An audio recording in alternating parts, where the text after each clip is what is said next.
तुम्हारी दीदी और उसकी नींद 2 घंटे लेट करवा दी।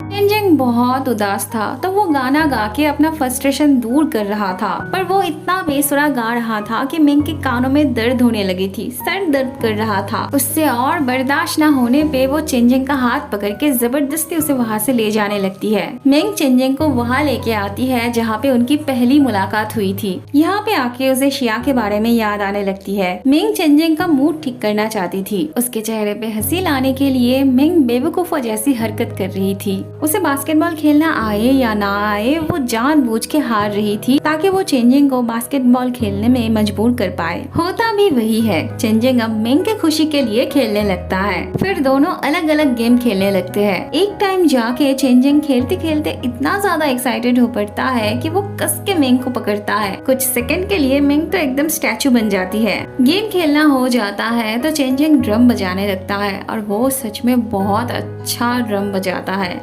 जाते वक्त दोनों आइसक्रीम खाते हुए बात करते करते जा रहे थे। ग्रेजुएशन के बाद चेंजिंग को अपने लिए एक बैंड खोलना था। चेंजिंग फ्यूचर में जो भी करता मिंग उसका हमेशा साथ देने वाली थी। वह शिया घर आके देखती है घर के सारे लाइट्स ऑफ थे। वो बार बार हन को पुकारती है पर हन कोई जवाब नहीं देता और फिर अंदर से वो शिया के लिए केक लेके आता है क्योंकि आज शिया का बर्थडे था।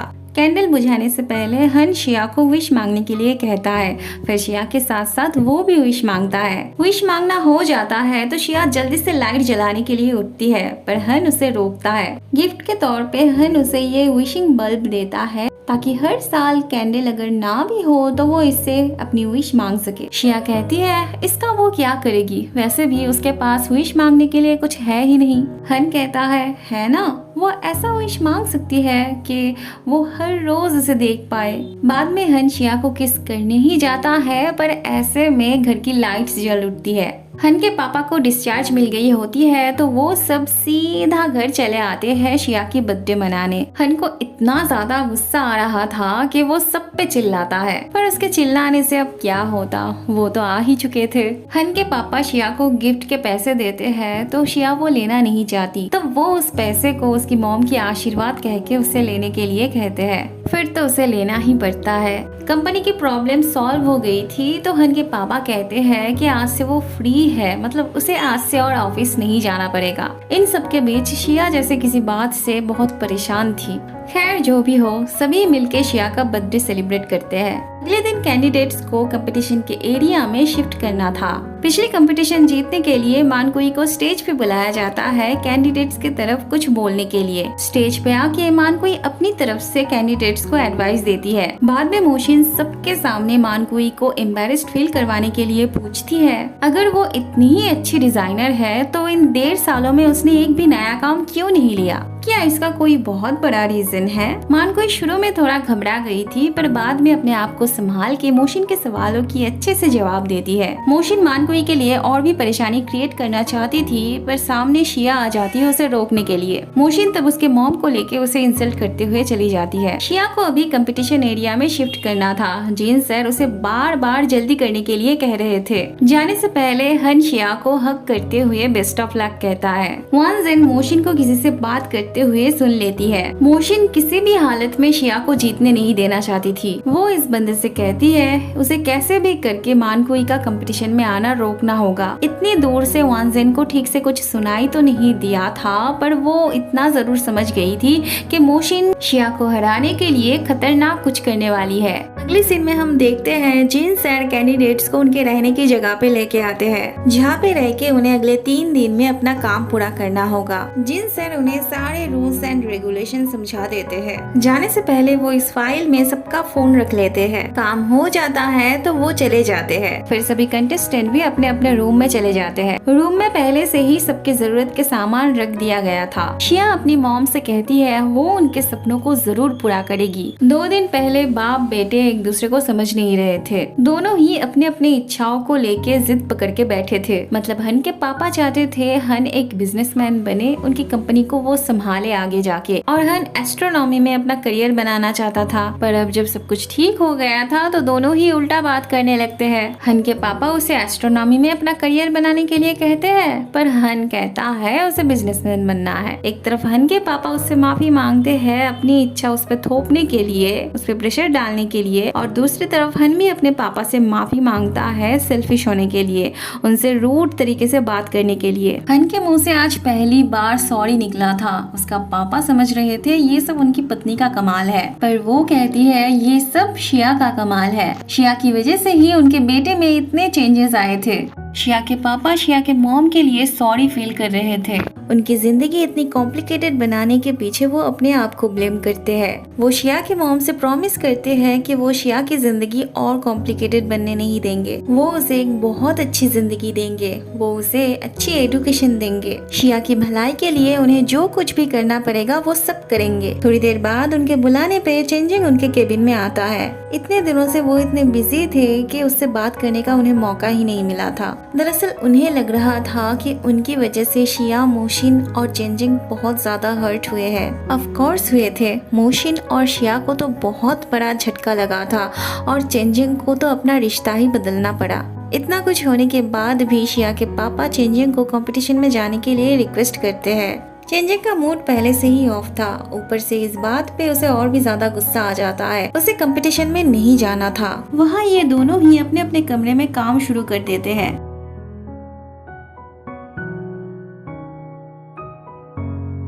कंपटीशन के दिन मेंग, फेंगशाओ, शिया के पापा सभी को चेंजिंग का इंतजार था। वानजिन बुरी तो थी पर मोशिन जितनी नहीं। उसे मोशिन के प्लान से डर लग रहा था। वो मानकुई को फोन करके बताती है कि मोशिन शिया के साथ कुछ गलत करने वाली है। वानजिन मानकुई के अपार्टमेंट के नीचे से फोन कर रही थी। शिया का तो नहीं पता, पर वो मानकुई को बेहोश करके ले जाते हुए देखती है। आखिरकार चेंजिंग कंपटीशन देखने चला ही आता है। उसे देख के शिया के पापा बहुत खुश होते हैं। थोड़ी देर बाद सबके फोन पे मानकुई के नाम पे उसका डिजाइन किया हुआ कुछ पोस्ट सामने आते हैं। शिया के पापा अपने आदमी से इस बारे में जान के आने के लिए कहते हैं। थोड़ी देर बाद वो आके कहता है कुछ देर पहले ही मानकुई ने अपने नए डिजाइन को रिलीज किया है, और वो भी उनके कंपनी के प्लेटफॉर्म से। ये सुन के शिया के पापा को बहुत अजीब लगता है, तो वो उसे अच्छे से रिसर्च करके देखने के लिए कहते हैं। इधर मानकुई के ना आने पे सब परेशान हो रहे थे। पता नहीं टियान सर को कहाँ से खबर मिली थी कि मानकुई की तबीयत खराब है, तो इसीलिए वो नहीं आ पाएगी। और वहाँ मानकुई को होश आने पे वो अपने आप को यहाँ पड़े रहते देखती है। मानकुई बाहर जाना चाहती है, पर बाहर के पहरेदार उसे धमका के चुप करा देते हैं। अब बारी थी कैंडिडेट्स के काम को देखने की, उनके डिजाइन को देखने की। सबसे पहले मोशिन आती है। उसका काम सबको बहुत पसंद आते हैं। उससे एक नॉर्मल सा सवाल किया जाता है कि उसका इंस्पिरेशन कौन है। उसके जवाब में वो तो अपने पापा की जवानी में की हुई गलती के बारे में बात करने लगती है। उसके बाद शिया को स्टेज पे बुलाया जाता है। शिया जब अपना प्रेजेंटेशन दिखाती है तब सब चौंक जाते हैं, क्योंकि शिया भी वही डिजाइन दिखा रही थी जो थोड़ी देर पहले मानकुई के नाम पे रिलीज हुई थी। ये जान के शिया को बहुत बड़ा झटका लगता है। शिया बार बार उन्हें समझाने की कोशिश करती है कि ये डिजाइन उसी की है,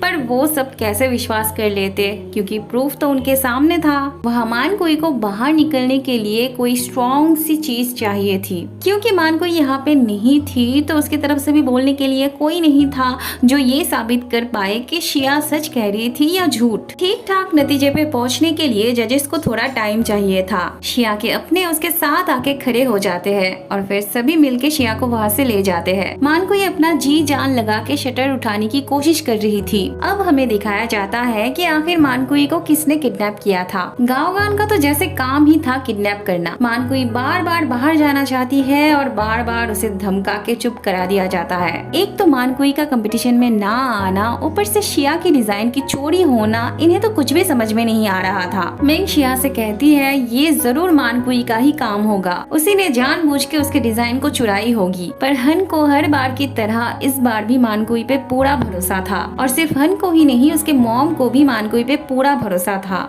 उन्हें इस बात का यकीन था कि मानकुई और जो भी हो इतनी नीच हरकत बिल्कुल भी नहीं कर सकती। फिलहाल के लिए मानकुई को ढूंढ निकालना इम्पोर्टेंट था। जाने से पहले हन शिया को परेशान होने से मना कर जाता है। बाद में चेंजिंग भी उनके साथ जाने लगता है। बाद में शिया के पापा को पता चल ही जाता है कि ये सब उनकी बेटी मोशिन का किया धरा था। इन्हें मानकुई की एग्जैक्ट लोकेशन पता नहीं थी, इसलिए उसके घर पे और अनाउंसमेंट रूम में देखने जाने की बात होती है। तभी वानजेन आके कहती है कि उसे पता है मानकुई कहाँ पे है। फेंग शाओ तो तब जोर से इंटरोगेट शुरू कर देता है। वानजेन सच्चाई बताने से डर रही थी, तब उसे फुल प्रोटेक्शन देने की बात किया जाता है। फिर उसे जो कुछ भी पता था वो सब बता देती है। मोशिन के बारे में, मानकुई कहाँ है उस बारे में। वो कहती है उसे जब किडनैप करके ले जाया जा रहा था तब उसने उसका पीछा किया था। उसे इतना तो पता है कि मानकुई को स्कूल में रखा गया है, पर कहाँ ये उसे नहीं पता। अब इन्हें गेस करना था कि वो जगह कौन सा हो सकता है। जब गेस करना हो जाता है तब वो सब वहाँ पे जाने लगते हैं। मोशिन बहुत खुश थी क्योंकि उसका प्लान स्मूथली काम कर रहा था, पर उसके पापा के आने पे उसके चेहरे का रंग उतर जाता है। भले ही उसके पापा को सब पता चल गया था, पर थोड़ी ना वो इतनी आसानी से सब कुछ एक्सेप्ट कर लेती। उसके पापा जितनी बार भी उससे पूछते हैं वो उतनी बार ही डिनाई करती है। बचपन से लेके आज तक उन्होंने कभी भी मोशिन को डांटा नहीं था, बहुत प्यार से उसका पालन पोषण किया था। तो आज भी इतनी बड़ी गलती करने के बावजूद वो उसे प्यार से ही समझाते हैं। उसे समझाते समझाते वो थक जाते हैं, पर मोशिन को कौन समझाए। इन्होंने सोचा था चुपके से अपने काम को अंजाम देंगे, पर सिचुएशन ऐसी हो पड़ती है कि आमने सामने लड़ाई करने के अलावा और कोई रास्ता नहीं बचता इनके पास। गाओगान अपने आप को जितना स्ट्रॉन्ग समझता था उतना वो था नहीं। हन के एक मुक्के से वो नीचे गिर जाता है। ये लोग इनसे लड़ना तो चाहते थे, पर बीच में बॉस का फोन आने पे वो लोग गाओगान को छोड़ के ही वहाँ से चले जाते हैं। मानकुई की आवाज पाके हन बाकी तीनों को सिक्योरिटी गार्ड्स बुला के लाने के लिए कहता है। हन जब शटर खोलता है तब मानकुई उसे देख के जल्दी से उसे पकड़ लेती है। वह जब फाइनली विनर का नाम अनाउंस करने वाले थे तभी हन मानकुई को लेके पहुंच जाता है। मानकुई सबके सामने कहती है ये डिजाइन उसके नहीं थे, ना ही शिया ने उसकी डिजाइन चुराई थी और ना ही उसने शिया की। ये डिजाइन कैसे पब्लिश हुई उसे नहीं पता। उसे जब कहा जाता है कि वो साबित करे कि ये डिजाइन उसके नहीं थे, तब शिया उसे सच्चाई बताने से रोकती है। फिर मानकुई भी ज्यादा कुछ नहीं बताती, बस सबसे माफी मांगती है इन सब के लिए। इतनी आसानी से अगर प्रॉब्लम सॉल्व हो जाती तो मोशिन के लिए ये बहुत ही बड़ी प्रॉब्लम की बात होती। वो जबरदस्ती मानकुई से एक्सेप्ट करवाना चाहती थी कि वो डिजाइन उसी के थे। शिया मानकुई को बार बार समझाती है कि ये उसकी प्रॉब्लम है तो वो अपने तरीके से सॉल्व कर लेगी, उसे कुछ भी बताने की जरूरत नहीं है। पर मोशिन मानकुई के लिए कोई रास्ता ही नहीं छोड़ती। वो मानकुई के बारे में इतना उल्टा सीधा बोलने लगती है कि एक टाइम पे जाके उसके पापा आके उसे डांटने लगते हैं। बात जब हद से ज्यादा बढ़ जाती है तब मानकुई को सच्चाई बताना ही पड़ता है।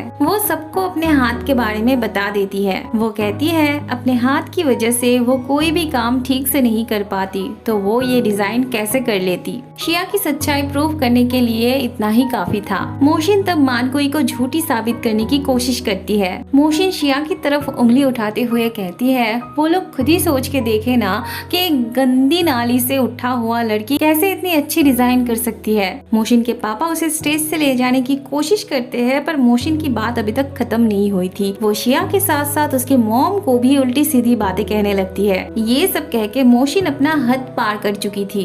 अब बात उसके पापा के बर्दाश्त के बाहर चला गया था। वो मोशिन को सबके सामने जोर से थप्पड़ लगाते हैं। जिस बेटी को उन्होंने आज तक डांटा तक नहीं था, आज उन्होंने सबके सामने उसे थप्पड़ लगा दिए थे। इसलिए शिया से ज्यादा उनके लिए इस वक्त मोशिन के साथ रहना जरूरी लगा। शिया इस वक्त वीक पड़ जाती है तो हन उसे संभालता है। अब तो इस बात पे जरा सा भी शक नहीं था कि विनर की ट्रॉफी शिया को ही मिली थी। फिर सभी मिलके शिया को हक करने लगते हैं और मानकुई दूर अकेली खड़ी रहती है। बाद में घर पे शिया की जीत सेलिब्रेट किया जाता है। ऐसे में मानकुई गेस्ट बन के आती है। दरअसल हन की मॉम ने उसे इनवाइट किया था। हन के पापा उसके हाथों के बारे में पूछते हैं। बाद में सभी मिलकर एंजॉय करते हैं। अगले सीन में हम देखते हैं ये दोनों एक दूसरे से बात कर रहे होते हैं। मानकुई शिया से कहती है अगर वो शुरू में ही उसके हाथों के बारे में सबको बता देती तो इतना कुछ होता ही नहीं। अब शिया ने उससे प्रॉमिस किया था, थोड़ी ना वो उस प्रॉमिस को तोड़ देती। मानकुई ऑलरेडी हन पे गिव अप कर चुकी थी, इसलिए वो शिया को एडवाइस देती है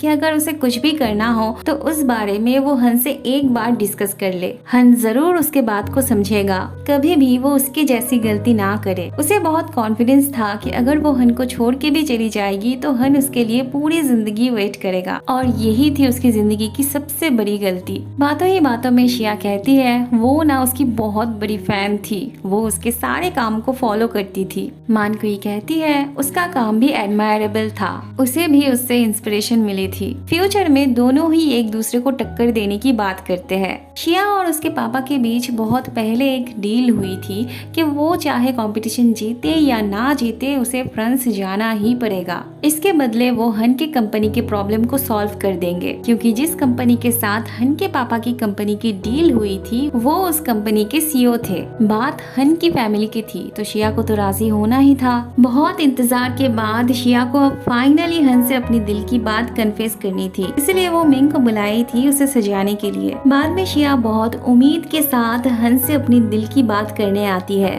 और वहाँ मिंग लगातार कोशिश कर रही थी चेंजिंग को खुश करने की। चेंजिंग को बैंड बहुत पसंद था तो इसीलिए मिंग फेंगशाओ से कह के इन्हें भी बुलाई थी चेंजिंग को एंटरटेन करने के लिए, पर इनसे एंटरटेन होने की जगह पे इरिटेशन होने लगी थी। मिंग फेंगशाओ को अच्छे से समझाती है पर ये तीनों वैसे ही परफॉर्म करने लगते हैं। वहाँ शिया जब अपनी दिल की बात हन से कन्फेस करती है तब हन उसे रिजेक्ट कर देता है। हन कहता है उसे अपनी परिवार की जिम्मेदारी लेनी है, तो इन सब प्यार मोहब्बत के चक्कर में उसे अपना टाइम बर्बाद नहीं करना है। हन शिया से ये सब इसीलिए कहता है क्योंकि उसे शिया के एम्बिशंस के बीच नहीं आना था। वो अपनी सेल्फिशनेस की वजह से शिया को यहाँ पे रोक के नहीं रख सकता था। शिया के लिए हन का डिसीजन बहुत ज्यादा मायने रखती थी, पर हन के मुंह से ऐसी बात सुन के बेचारी टूट जाती है। हन जैसा चाहता था वो चुपचाप मान लेती है। शिया को रोते हुए देखना क्या हन के लिए आसान बात थी? बिल्कुल नहीं। शिया के जाते ही वो भी टूट पड़ता है। शिया को लौटा के उसने अपनी जिंदगी को लौटा दिया था। मिंग इन्हें चेंजिंग का एंटरटेन करने के लिए बुलाई थी, पर इन्हें इंस्ट्रूमेंट बजाना तो दूर ठीक से पकड़ना भी नहीं आता था, और ऊपर से इन दोनों को अपने बॉस का फोन आते ही वो चले जाते हैं। फेंगशाओ गारंटी देके कहता है कि चाहे जो भी हो जाए वो नहीं जाएगा, पर उसके गर्लफ्रेंड का कॉल आते ही वो भी चला जाता है।